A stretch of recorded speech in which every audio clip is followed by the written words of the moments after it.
नमस्कार, आप देख रहे हैं न्यूज 18। मैं हूं आपके साथ मेनका चौधरी और अगले आधे घंटे तक हम आपको दिखाएंगे दिन की हर बड़ी खबर सिर्फ 1 मिनट में विश्लेषण के साथ। देखिए ये खास पेशकश।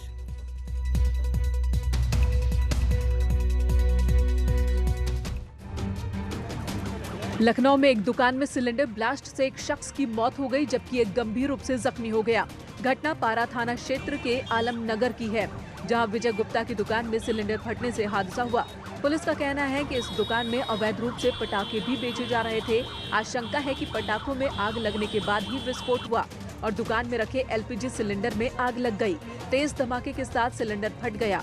दुकान में काम करने वाले सुशील गुप्ता की मौके पर ही मौत हो गई, जबकि मालिक विजय गुप्ता घायल हैं। गैस सिलेंडर फटने से एक विजय ट्रेडर्स करके दुकान है, जो इनकी कन्फेक्शनरी की दुकान है, जिसमें परचून का भी कुछ सामान मिलता है, उसमें विस्फोट हुआ है, जिसमें एक सुशील नाम के व्यक्ति की डेथ हो गई है। विस्फोट इतना भीषण था कि दुकान के परखच्चे उड़ गए और पूरी दुकान ढह गई। दुकान का मलबा सड़क तक आकर बिखर गया।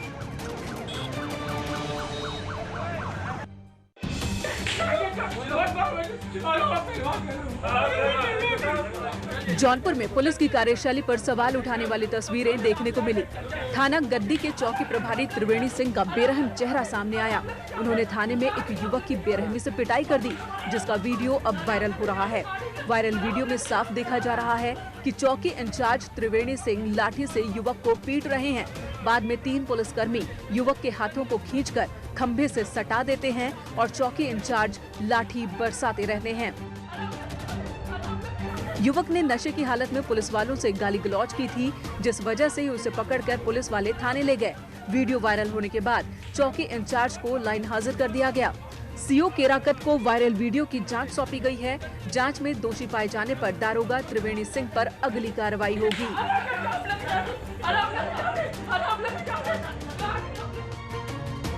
मुजफ्फरनगर के आवास विकास कॉलोनी में 3 दबंग युवकों ने एक दंपति को लाठी डंडों से बेरहमी से पीटा। पूरी घटना का वीडियो सोशल मीडिया पर वायरल हो रहा है। वीडियो में 3 युवक पति पत्नी को बेरहमी से पीटते नजर आ रहे हैं। मामला 2 दिन पहले का बताया जा रहा है। पैसे के लेन देन को लेकर दंपति का दबंगों से विवाद था। मारपीट में दंपति को चोटें पहुँची है। अस्पताल में उनका इलाज चल रहा है। दंपति ने 5 लोगों के खिलाफ शिकायत की, लेकिन शुरुआत में पुलिस ने कार्रवाई में ढिलाई बरती। न्यूज 18 पर खबर चलाए जाने के बाद पुलिस हरकत में आई और पिटाई करने वाले 2 दबंगों को गिरफ्तार किया और बाकी फरार आरोपियों की तलाश चल रही है। प्रयागराज में एक युवक को जिंदा जलाने की कोशिश का मामला सामने आया है। बताया जा रहा है कि दबंगों ने युवक के साथ पहले मारपीट की, उसके बाद उसे आग के हवाले कर दिया। बड़ी मुश्किल से युवक ने जैसे तैसे आग पर काबू पाया। घटना बहरिया थाना इलाके के जुगनीडी गांव की है, जहां नहर के पास दबंगों ने इस वारदात को अंजाम दिया। पिटाई में युवक के सिर पर काफी चोट पहुंची है। आग से झुलसे युवक को हॉस्पिटल में भर्ती कराया गया। आज सुबह ये एक स्थिति में मिला, जहां पर जब पुलिस टीम मौके पे पहुंची तो उसकी स्थिति देख के ये ज्ञात हुआ कि इसके साथ मारपीट की गई है और गले पे इसके बर्निंग के कुछ निशान हैं। अभी फिलहाल ये SRN हॉस्पिटल में है, इसका इलाज चल रहा है। वहीं सूचना पर कई थानों की पुलिस मौके पर पहुंची। फिलहाल विवाद की वजह का पता नहीं चल सका है। युवक के होश में आने पर पुलिस पूछताछ कर मामले की जानकारी हासिल करेगी। गौतम बुद्ध नगर में थाना 58 में पुलिस और बदमाशों के बीच मुठभेड़ में 4 बदमाश घायल हो गए, जबकि एक फरार हो गया। इसे कॉम्बिंग के बाद गिरफ्तार कर लिया गया। सभी घायल बदमाशों को इलाज के लिए अस्पताल में भर्ती कराया गया है। सभी बदमाश प्रज्वलित अक्षय कालरा हत्याकांड के आरोपी हैं। आपको बता दें कि कुछ दिन पहले ही छात्र अक्षय कालरा से क्रेटा लूटकर उसकी हत्या कर दी गई थी। पुलिस ने बदमाशों के पास से लूटी गई क्रेटा कार, एक पिस्टल और 3 तमंचे बरामद किए हैं। वहीं मथुरा में यूपी STF ने 2 लाख के इनामी बदमाश अमित बावरिया को एनकाउंटर में ढेर कर दिया। लंबे समय से पुलिस को हत्या लूट जैसे गंभीर मामलों में बदमाश अमित बावरिया की तलाश थी। वहीं उत्तराखंड के हरिद्वार में रानीपुर कोतवाली के पास पुलिस की बदमाश के साथ मुठभेड़ हो गई। इसमें गोली लगने से एक बदमाश घायल हो गया।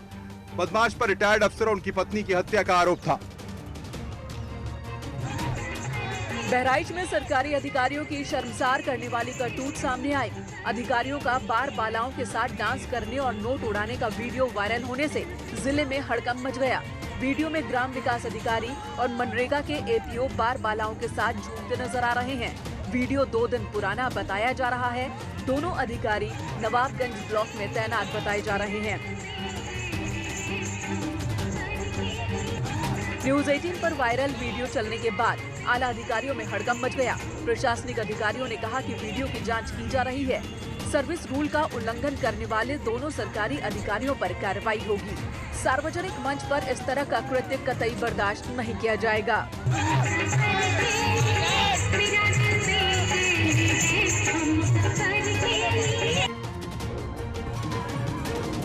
बलिया में बर्थडे पार्टी में हर्ष फायरिंग का वीडियो वायरल हो रहा है। बीजेपी नेता भानु दुबे के आवास पर बर्थडे पार्टी में हर्ष फायरिंग हुई, जिसमें भोजपुरी गायक गोलू राजा गोली लगने से घायल हो गए।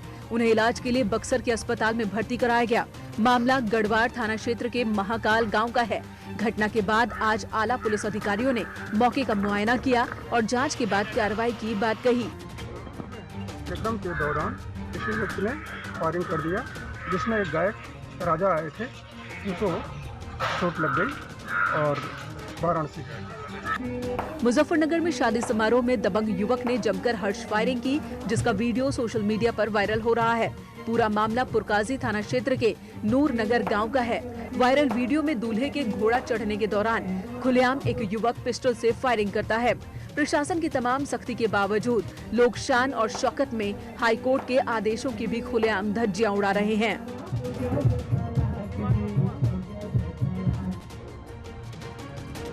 वेब सीरीज मिर्जापुर 2 के खिलाफ मिर्जापुर शहर में आज युवाओं ने पोस्टर फूंककर अपने गुस्से का इजहार किया। प्रदर्शनकारी युवाओं ने कहा है कि वेब सीरीज में मिर्जापुर जिले को बदनाम कर उसकी छवि खराब की जा रही है। मिर्जापुर 2 का भी वेब सीरीज का प्रसारण हो रहा है। वो मिर्जापुर के सांस्कृतिक धरोहर, सांस्कृतिक पहचानों को खंडित करने का काम कर रहा है। मिर्जापुर ऐतिहासिक नगरी है, ऐतिहासिक जनपद है। यह अपनी सांस्कृतिक पहचान के लिए जाना जाता है, न कि जिस तरीके की रचना वहाँ पर रियल लाइफ में दिखाई जा रही है वैसा मिर्जापुर है।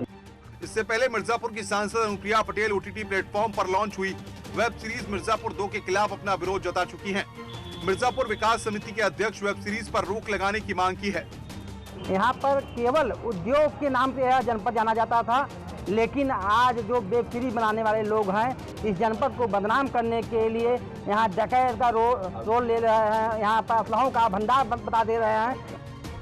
लखीमपुर खीरी के जिला अस्पताल में 4 दबंग युवकों ने देर रात शराब के नशे में जमकर हंगामा किया। आरोप है कि उन्होंने मेडिकल स्टाफ से मारपीट भी की। आरोपियों में एक बीजेपी सांसद का रिश्तेदार बताया जा रहा है। कहा यह भी जा रहा है कि इसी वजह से पुलिस कार्रवाई से बच रही है। उधर जिला अस्पताल के स्टाफ ने आरोपियों पर कार्रवाई न होने पर नाराजगी जताई और हड़ताल पर चले गए। हड़ताली स्टाफ ने नारेबाजी की, आरोपियों की गिरफ्तारी की मांग करते रहे। जिला अस्पताल में हड़ताल के चलते मरीजों को भारी दिक्कतों का सामना करना पड़ा। और कहने लगा कि गाड़ी में एक हमारा मरीज है, उसके ड्रेसिंग कर दीजिए।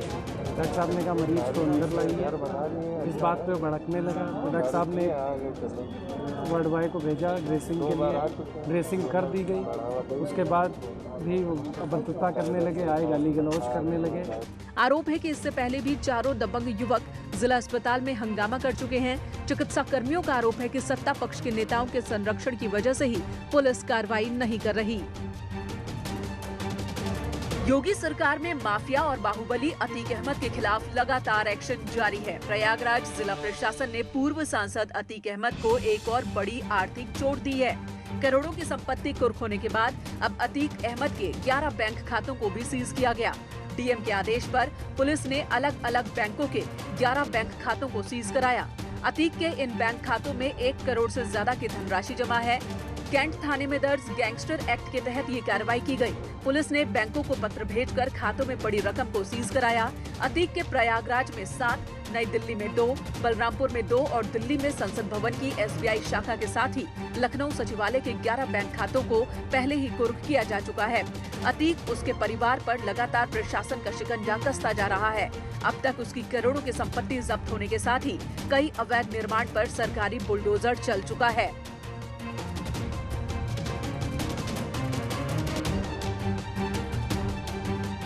हाथरस गैंगरेप कांड को लेकर मंगलवार को सुप्रीम कोर्ट ने अपना फैसला सुनाया। कोर्ट ने अभी केस के ट्रायल को राज्य से बाहर शिफ्ट करने से इनकार कर दिया। सुप्रीम कोर्ट ने अपने फैसले में कहा कि अभी इस मामले की जांच CBI कर रही है, ऐसे में तुरंत ट्रांसफर की जरूरत नहीं है। अन्य सभी चीजों पर हाईकोर्ट भी अपनी नजर बनाए हुए है कि उसकी मॉनिटरिंग सुप्रीम कोर्ट खुद करे। और जब इलाहाबाद हाई कोर्ट ने सुमोटो लिया था उसके पहले पिटिशनर जो है सुप्रीम कोर्ट के दरवाजा को खटखटा चुके थे। इसलिए मेरी और पिटिशनर्स की खुद की डिमांड थी कि जिस तरह से हैदराबाद इनकाउंटर केस का जो है सुप्रीम कोर्ट मॉनिटरिंग कर रही है, उसी तरह से इस मैटर की सुप्रीम कोर्ट के सिटिंग जज या रिटायर्ड जज के अंडर में मॉनिटरिंग होनी चाहिए थी। सुप्रीम कोर्ट ने सुनवाई के दौरान यूपी सरकार द्वारा दिए गए हलफनामे को स्वीकार किया, जिसमें प्रदेश सरकार ने दावा किया था कि पीड़िता के परिवार केस से जुड़े गवाहों को पुख्ता सुरक्षा मुहैया करा दी गई है। साथ ही केस को सीबीआई के पास ट्रांसफर करने की मांग की गई थी। हाथरस कांड के पीड़ितों की सुरक्षा केंद्रीय अर्धसैनिक बल सीआरपीएफ संभालेगी। फिलहाल यूपी पुलिस पीड़ित परिवार की सुरक्षा का जिम्मा संभाल रही थी, लेकिन सुप्रीम कोर्ट के आदेश के बाद अब सीआरपीएफ के हाथ पीड़ित परिवार की सुरक्षा होगी। कोर्ट ने 1 सप्ताह में सुरक्षा का जिम्मा लेने को कहा था। इतना ही नहीं, मामले के गवाहों को भी यही अर्धसैनिक बल सुरक्षा देगा। हाथरस कांड की फिलहाल सीबीआई जांच चल रही है। सीबीआई की टीम हाथरस पर डेरा डालकर पीड़ित परिवार और गवाहों के बयान दर्ज कर रही है। मामले के चारों आरोपी जेल में बंद हैं। आपको बता दें कि हाथरस में कथित तौर पर युवती की रेप के बाद हत्या कर दी गई थी। ये केस लगातार देश भर में चर्चा में है।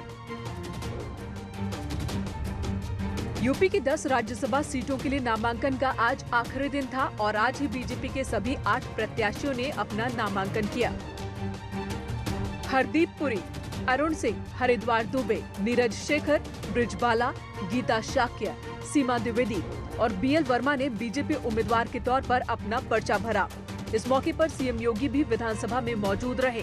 नामांकन से पहले सभी बीजेपी प्रत्याशियों का पार्टी कार्यालय में फूल मालाएं पहनाकर स्वागत किया गया। 25 नवंबर को यूपी से राज्यसभा की 10 सीटें खाली हो रही हैं। इन 10 सीटों में 8 सीटों पर बीजेपी की जीत तय मानी जा रही है, जबकि 1 सीट पर समाजवादी पार्टी की जीत पक्की है। पर्याप्त आंकड़ा न होने के बावजूद बीएसपी ने अपना उम्मीदवार उतारा है। निर्दलीय उम्मीदवार प्रकाश बजाज के 11वें उम्मीदवार के तौर पर नामांकन के बाद राज्यसभा चुनाव में पेच फंस गया है। किसी एक प्रत्याशी के नामांकन न वापस लेने पर राज्यसभा के लिए चुनाव होगा। राज्यसभा से बीजेपी उम्मीदवार हरिद्वार दुबे ने पर्चा भरने के बाद ही ब्राह्मणों को लेकर विवादास्पद बयान दे डाला। बीजेपी से ब्राह्मणों की नाराजगी के सवाल पर हरिद्वार दुबे ने कहा कि ब्राह्मण बीजेपी से नाराज नहीं है और नाराज होकर ब्राह्मण बीजेपी के अलावा जाएगा भी कहां। ये सब नाटकबाजी है। कुछ हरिद्वार दुबे को पहले चेहरा नहीं देखा। मैं संगठन में आज तक तो लगातार पदाधिकारी था और ये उड़ाया गया है, लेकिन ब्राह्मण कहीं बीजेपी से नाराज नहीं है। हरिद्वार दुबे ने कहा कि ये सब विपक्ष की नाटकबाजी है और बेवजह हवा बनाई जा रही है। विकास दुबे एनकाउंटर के बाद विपक्षी दलों और कुछ ब्राह्मण संगठनों की तरफ से सरकार पर ब्राह्मणों की उपेक्षा का आरोप लगाया गया था। इसके बाद ऐसी खबरें आ रही थी कि उत्तर प्रदेश में ब्राह्मण बीजेपी से नाराज हैं। समाजवादी पार्टी अध्यक्ष अखिलेश यादव ने लखनऊ में प्रेस कॉन्फ्रेंस कर योगी सरकार पर निशाना साधा। अखिलेश ने कहा कि बीजेपी की झूठी सरकार बताए जो एमओयू हुए, भूमि पूजन हुआ, उनका जमीन पर क्या हुआ। उन्होंने सरकार से सवाल किया कि हम जानना चाहते हैं कि 4 लाख करोड़ का इन्वेस्टमेंट कहां है। कोरोना के खिलाफ लड़ाई में अखिलेश ने सरकार को फेल बताया। ये झूठी सरकार है और इस सरकार को हटाने के लिए हमारे साथ लगातार लोग जुड़ रहे हैं। मैं उनका स्वागत करता हूं, बहुत बहुत बधाई देता हूं कि इस लड़ाई में हमारा साथ देने आ रहे हैं।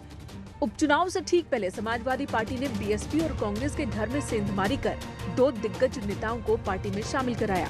पूर्व केंद्रीय मंत्री सलीम शेरवानी समाजवादी पार्टी में शामिल हुए। साथ ही बीएसपी के कोऑर्डिनेटर, अंबेडकर नगर से पूर्व सांसद त्रिभुवन दत्त और हरदोई के शाहाबाद से बीएसपी के विधायक रहे आसिफ उर्फ बब्बू खान ने भी समाजवादी पार्टी ज्वाइन कर ली। विधानसभा की 60 सीटों पर उपचुनाव के लिए सीएम ने आज कानपुर के घाटमपुर और उन्नाव की बांगरमऊ सीट पर चुनावी रैलियां की। घाटमपुर की रैली में योगी ने विपक्षी दलों पर हमला करते हुए कहा कि तीनों दल केवल जाति की राजनीति करते हैं। राम मंदिर और धारा 370 का जिक्र करते हुए सीएम ने कहा कि बीजेपी वो पार्टी है जो वादा खिलाफी नहीं करती। अपराध और अपराधियों के साथ किसी प्रकार का कोई भी मान मनोबल नहीं होना चाहिए, कोई समझौता इनके साथ नहीं होना चाहिए। हमें 24 करोड़ लोगों की सुरक्षा को देखना है। बांगरमऊ में बीजेपी उम्मीदवार श्रीकांत कटियार के समर्थन में रैली करते हुए योगी ने फिर से विपक्षी दलों को निशाने पर लिया और कहा कि एसपी, बीएसपी और कांग्रेस के लिए परिवार ही पार्टी है। पिछली सरकार में नौकरी देते समय मजहब और जाति देखी जाती थी, लेकिन हमारी सरकार ने बिना भेदभाव नौकरियां और रोजगार दिए। क्या कांग्रेस में, सपा में, बसपा में कोई कल्पना कर सकता है कि उस परिवार के बाहर का कोई व्यक्ति वहां का अध्यक्ष या वहां का किसी अन्य महत्वपूर्ण दायित्व पे बैठ सकता है? नहीं। चलिए यहाँ रुकेंगे एक छोटे से ब्रेक के लिए, तुरंत लौटेंगे, आप बने रहे हमारे साथ। ब्रेक के बाद स्वागत आपका एक बार फिर से। कुछ और बड़ी खबरें सिर्फ 1 मिनट में। कानपुर पुलिस ने यूपीएसआईडीसी के चीफ इंजीनियर अरुण मिश्रा को गिरफ्तार कर लिया है। करोड़ों के घोटाले के मामले में अरुण मिश्रा की गिरफ्तारी की गई है। चकेरी थाना क्षेत्र के एक प्रोजेक्ट में करोड़ों रुपए के घोटाले का उन पर आरोप लगा है। पिछले कई सालों से उनके खिलाफ भ्रष्टाचार के मामले की जांच चल रही है। दरअसल चकेरी थाना क्षेत्र में चकेरी पाली रोड के निर्माण में घोटाले का मामला पिछले दिनों सामने आया था। 2012 में चकेरी में दर्ज मामले में अरुण मिश्रा सहित 5 लोगों को आरोपी बनाया गया था। इसके बाद से अरुण मिश्रा फरार हो गए थे। गिरफ्तारी के बाद अब पुलिस अरुण मिश्रा को लखनऊ स्थित भ्रष्टाचार निवारण कोर्ट में ले जाकर आगे की कार्रवाई कर रही है। इस मुकदमे में एक चकेरी पाली मार्ग में 2 किलोमीटर की रोड का निर्माण हुआ था। वो निर्माण किसी अन्य एजेंसी द्वारा किया गया था, लेकिन यूपीएसआईडीसी ने खुद को निर्माण दिखाते हुए उसका जो भुगतान है गलत तरीके से कराया था। इस घोटाले में आरोपी बनाए जाने के बाद अरुण मिश्रा को निलंबित कर दिया गया था, लेकिन निलंबन के बाद अरुण मिश्रा हाईकोर्ट चले गए थे। इस पर हाईकोर्ट की लखनऊ बेंच ने उनके खिलाफ पारित निलंबन आदेशों पर अंतरिम रोक लगा दी थी। फिलहाल इस बुलेटिन में इतना ही। ब्रेक के बाद भी न्यूज़ 18 पर खबरों का सिलसिला बना हुआ है, इसलिए आप बने रहे हमारे साथ।